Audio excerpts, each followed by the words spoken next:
Cuando mi nuera Verónica me llamó carga inútil frente a todos en el funeral de mi único hijo Daniel y me echó de mi propia casa, la vi sonreír con esa satisfacción venenosa mientras anunciaba que ahora todo era suyo. Lo que esta mujer no sabía es que en el sótano de esa casa que ella creía haber heredado, guardaba desde 1987 4 cajas con documentos que iban a convertir su triunfo en la peor pesadilla de su vida. Porque resulta que mi hijo nunca fue dueño de nada, y cuando esas cajas salieran a la luz, su mundo entero se iba a desmoronar. Sigue mi historia hasta el final y comenta la ciudad desde donde me estás viendo para saber qué tan lejos ha llegado mi relato.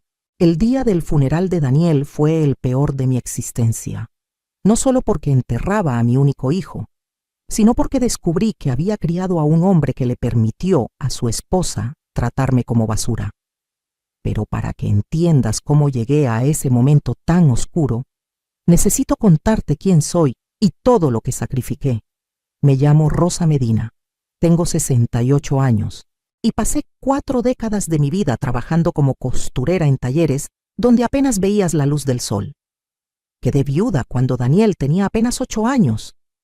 Mi esposo Héctor murió en un accidente en la obra donde trabajaba. Y desde ese día supe que mi vida iba a ser una lucha constante. No teníamos seguro, no teníamos ahorros, solo teníamos una casita prestada que ni siquiera era nuestra y un niño que dependía completamente de mí. Desde ese momento tomé una decisión. Daniel iba a tener todo lo que yo nunca tuve. Iba a estudiar, iba a ser profesionista, iba a tener una vida digna. Así que me puse a trabajar como loca. Conseguí trabajo en un taller de costura donde hacíamos uniformes para escuelas y hospitales. Me levantaba a las 4 de la mañana para dejar preparado el desayuno y la comida de Daniel lo llevaba a la escuela y después me iba corriendo al taller donde trabajaba hasta las 6 de la tarde. Pero con un solo trabajo no alcanzaba, así que conseguí otro, cosiendo en las noches desde mi casa.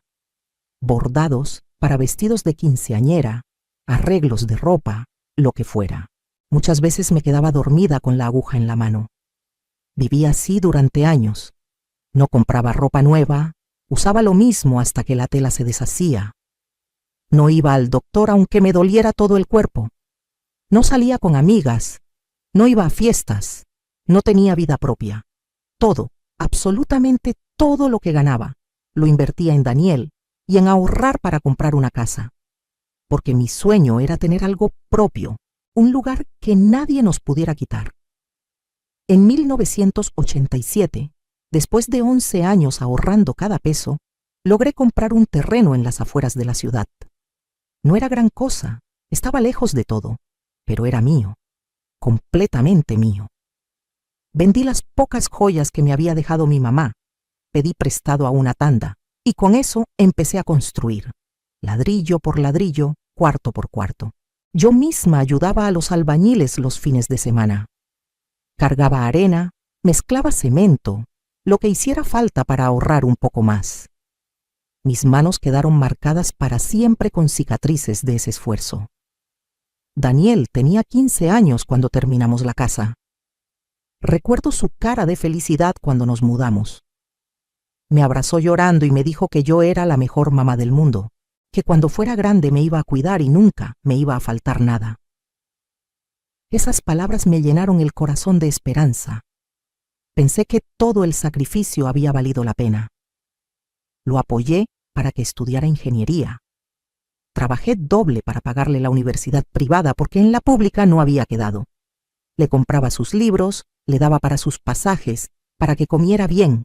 Yo seguía comiendo frijoles y tortillas, pero él tenía su dinero para la cafetería. Cuando se graduó lloré de felicidad. Mi hijo era ingeniero, lo había logrado.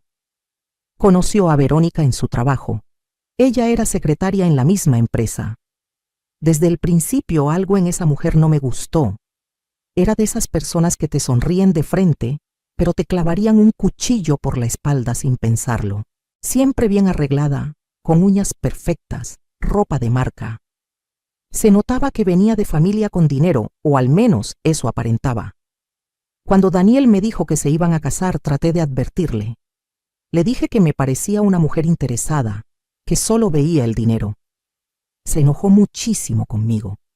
Me dijo que yo era una amargada, que estaba celosa, que nunca iba a aceptar que él fuera feliz con alguien más.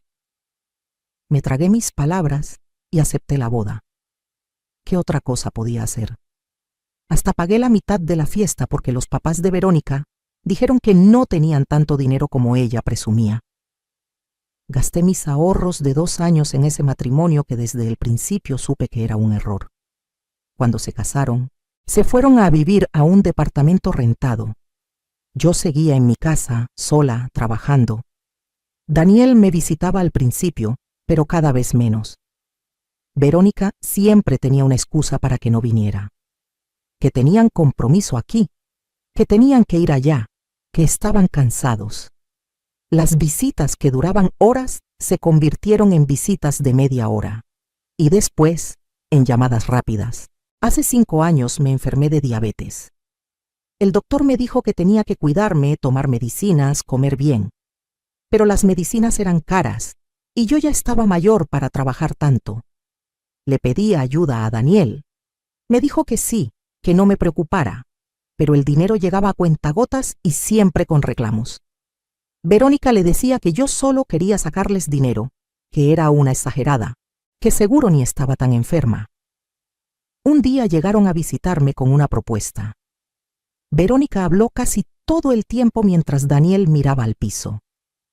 Me dijeron que lo mejor era que me fuera a vivir con ellos, que ya estaba muy grande para estar sola, que me podían cuidar mejor.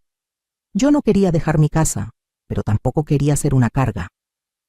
Acepté pensando que iban a estar cerca de mi hijo, que íbamos a ser una familia. Qué equivocada estaba. Desde el primer día en su casa, Verónica dejó claras las reglas. Yo tenía que ayudar con la limpieza, tenía que cocinar, tenía que hacer mi cuarto apenas después de levantarme. Me trataba como sirvienta, no como la mamá de su esposo. Y lo peor es que Daniel no decía nada. Cuando yo intentaba hablar con él, me decía que no exagerara, que Verónica solo quería orden en su casa, que yo debía ser más comprensiva. Mi casa, mi querida casita que construí con mis propias manos, quedó cerrada. Daniel me convenció de que era mejor rentarla para tener un ingreso extra. Dijo que él se encargaría de todo, que el dinero de la renta me lo daría para mis gastos. Firmé un papel dándole permiso para administrarla porque confiaba en mi hijo. Nunca vi un solo peso de esa renta. Los meses pasaron y mi vida en casa de Verónica se volvió un infierno. Me gritaba por cualquier cosa. Que si la comida estaba salada, que si no había doblado bien la ropa, que si hacía ruido en las mañanas. Delante de Daniel era más discreta, pero cuando él no estaba, me hacía sentir como una basura. Me decía que era una mantenida, que comía de su dinero, que debía estar agradecida de que me hubieran recogido. Un día me atreví a pedirle a Daniel el dinero de la renta de mi casa. Me dijo que, ¿qué renta? Que esa casa estaba vieja y nadie la quería rentar, que mejor la dejáramos cerrada. Yo sabía que mentía, pero no tenía forma de comprobarlo. Me sentí impotente, traicionada por mi propio hijo. Verónica empezó a invitar a sus amigas a la casa, y yo tenía que servirles como si fuera la empleada. Ellas me miraban con lástima o con desprecio. Nunca supe cuál era peor. Escuchaba cómo Verónica les contaba que me había recogido de la calle prácticamente, que era una obra de caridad tenerme ahí. Mi hijo escuchaba esas conversaciones y no decía nada, absolutamente nada. Cada día me sentía más pequeña, más invisible, más inútil. Empecé a creer las cosas que Verónica decía de mí, que era una carga, que no servía para nada, que debía estar agradecida. Dejé de pelear, dejé de reclamar. Me convertí en un fantasma en esa casa. Entonces pasó lo del accidente. Daniel venía de regreso de un viaje de trabajo cuando un tráiler se pasó el alto y lo impactó de lleno. Murió en el instante.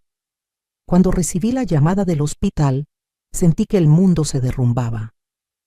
Mi único hijo, mi razón de vivir, se había ido.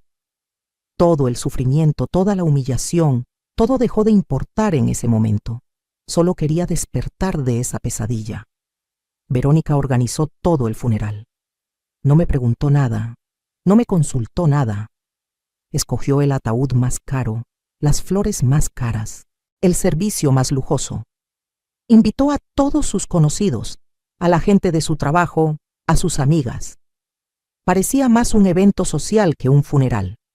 Ella llegó con un vestido negro de diseñador, maquillaje perfecto, actuando como la viuda desconsolada. Yo llegué con mi vestido negro viejo, el mismo que usé cuando murió mi esposo, sin maquillaje, porque no dejaba de llorar. Durante toda la ceremonia, Verónica fue el centro de atención. Lloraba dramáticamente, se desmayaba en brazos de sus amigas, daba discursos sobre cuánto amaba a Daniel. Yo estaba en una esquina, invisible como siempre. La gente ni siquiera me ofrecía el pésame. No sabían quién era yo. Verónica nunca me presentaba como la mamá de Daniel, simplemente me ignoraba. Después del entierro, todos fueron a la casa para el convivio. Verónica había contratado servicio de banquetes, meseros, todo muy elegante. Yo me fui a la cocina porque no soportaba ver a toda esa gente que ni conocía a mi hijo, que solo estaban ahí por compromiso social. Estaba sentada en un rincón, llorando en silencio, cuando Verónica entró. Cerró la puerta detrás de ella y me miró con un desprecio que nunca había visto tan claramente. Ya no tenía que fingir, ya no había Daniel que la pudiera detener. Me dijo que teníamos que hablar, que las cosas iban a cambiar. Me quedé callada, esperando. Ella se acercó, se cruzó de brazos y empezó a hablar con una frialdad que me heló la sangre. Me dijo que ahora que Daniel había muerto, yo era completamente inútil para ella, que había tolerado tenerme en su casa solo porque Daniel insistía, pero que ya no había razón para seguir haciéndolo, que yo no aportaba nada, que era una carga económica y emocional. Le temblaba la voz de pura rabia contenida cuando me dijo que yo era una vieja mantenida, que vivía de lo que ellos ganaban, que nunca había aportado nada a esa casa, que solo consumía recursos, que era patética, que daba lástima verme. Sentí que el piso se abría bajo mis pies, pero lo peor aún estaba por venir. Verónica sacó unos papeles de su bolso.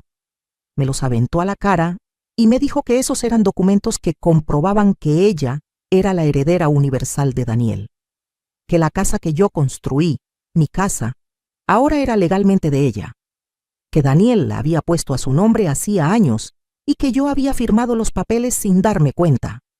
Me quedé helada. Recordé vagamente haber firmado varios documentos cuando me fui a vivir con ellos. Daniel me dijo que eran papeles del banco, cosas del seguro, puras formalidades. Nunca imaginé que me estaba quitando mi propia casa.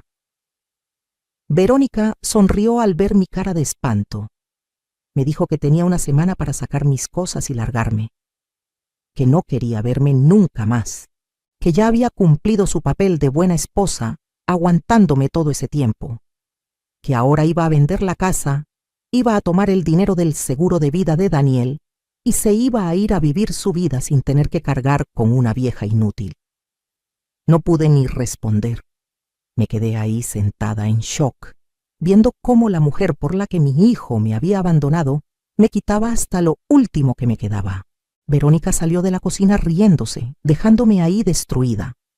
Pero entonces ella cometió su peor error.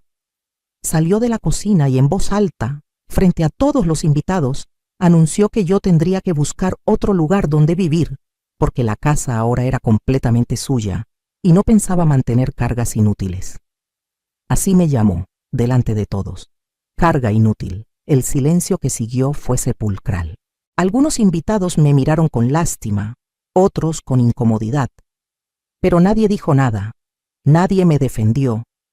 Me miraban como lo que Verónica quería que vieran, una viejita patética, sin recursos, sin voz, sin valor. En el funeral de mi propio hijo, me habían convertido en nada. Me levanté de esa silla de la cocina temblando, no de miedo, sino de algo que no sentía desde hacía años.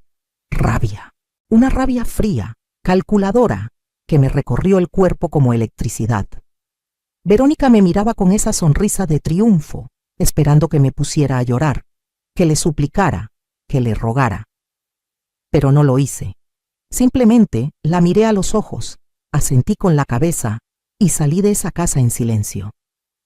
Escuché cómo Verónica les decía a sus invitados que yo siempre había sido muy dramática, que exageraba todo. Todos rieron incómodos y siguieron con su café y sus pastelitos como si nada hubiera pasado.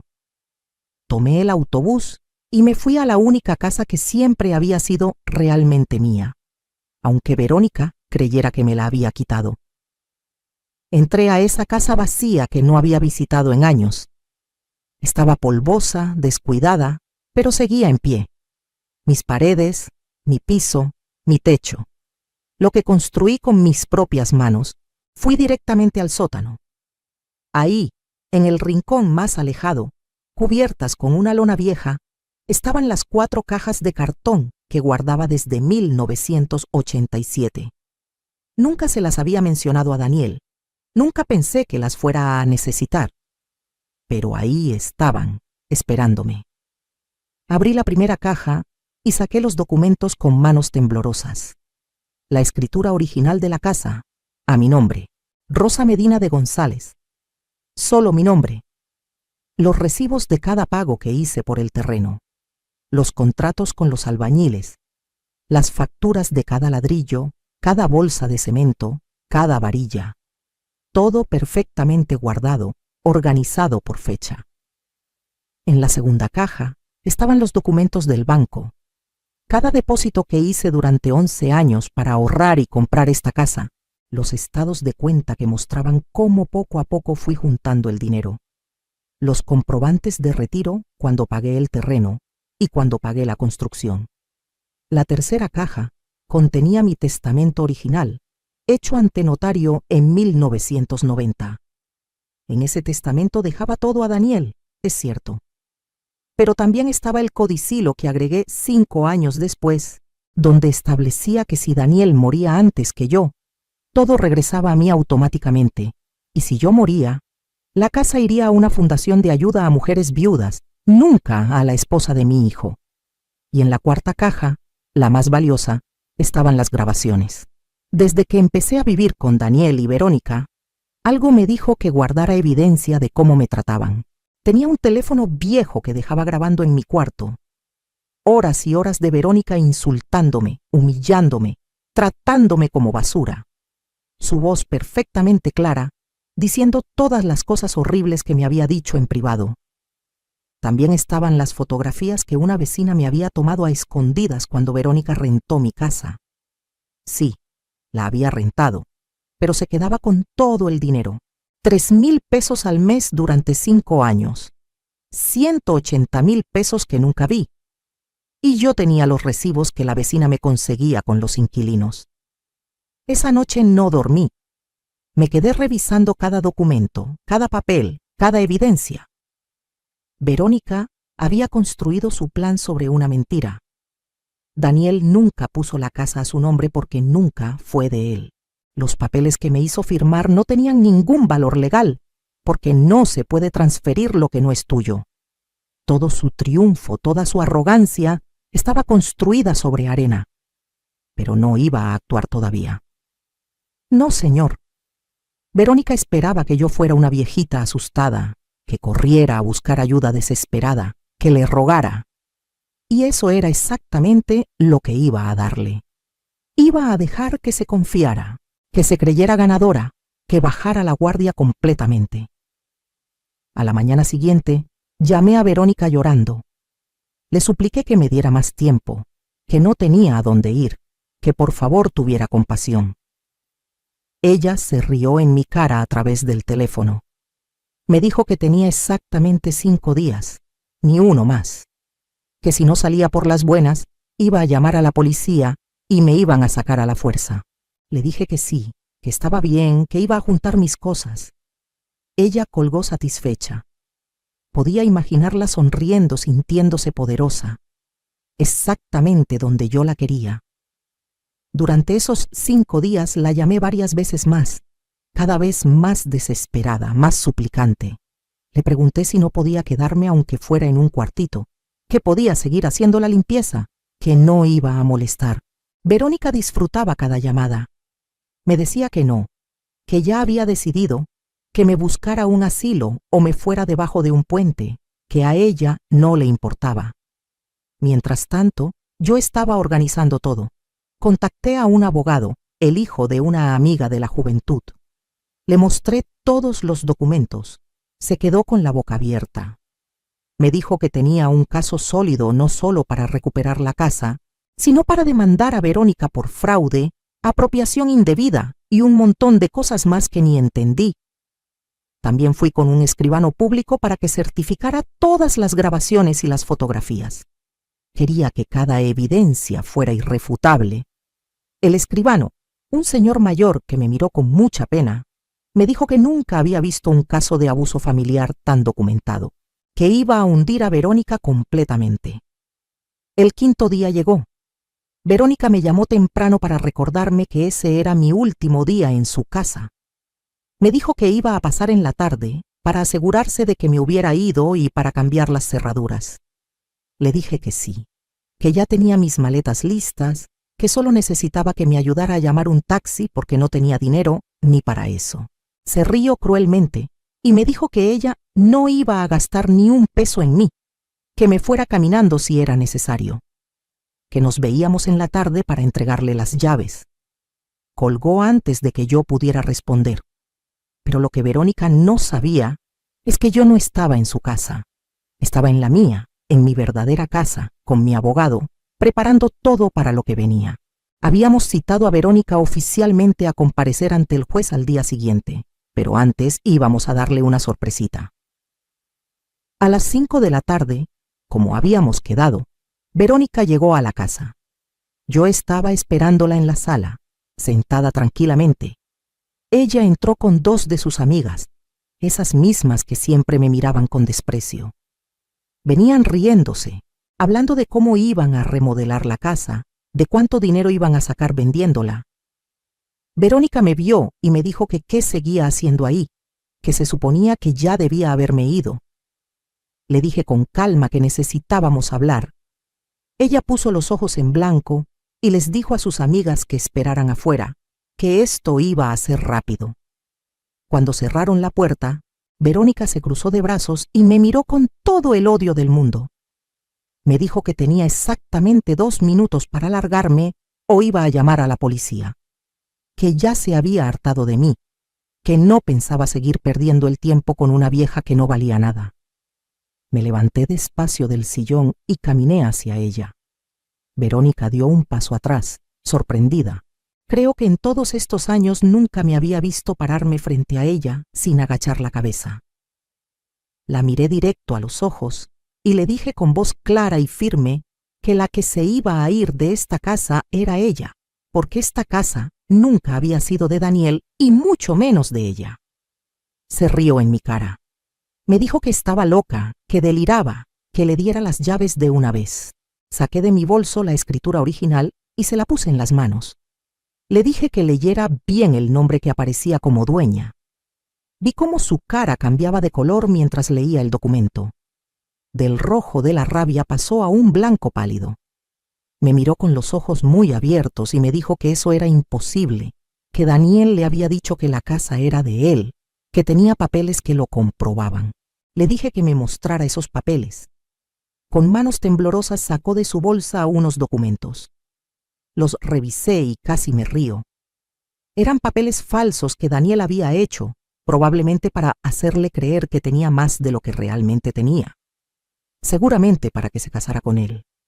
Mi pobre hijo había sido tan tonto, tan manipulado por esta mujer que hasta había falsificado documentos para impresionarla. Le expliqué que esos papeles no tenían ningún valor legal, que la casa siempre había sido mía, que yo la construí mucho antes de que ella conociera a Daniel, que cada ladrillo lo pagué con mi trabajo, que Daniel vivió en esta casa de adolescente, pero nunca fue el dueño. Verónica empezó a tartamudear. Me dijo que eso no cambiaba nada, que como viuda de Daniel tenía derechos sobre todo lo que él tenía.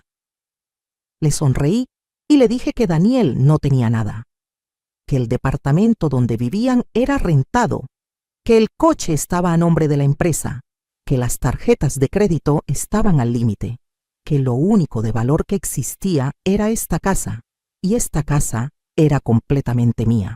Se dejó caer en el sofá, en shock, pero yo no había terminado. Saqué los estados de cuenta del banco donde se veían todos los depósitos de renta de los últimos 5 años.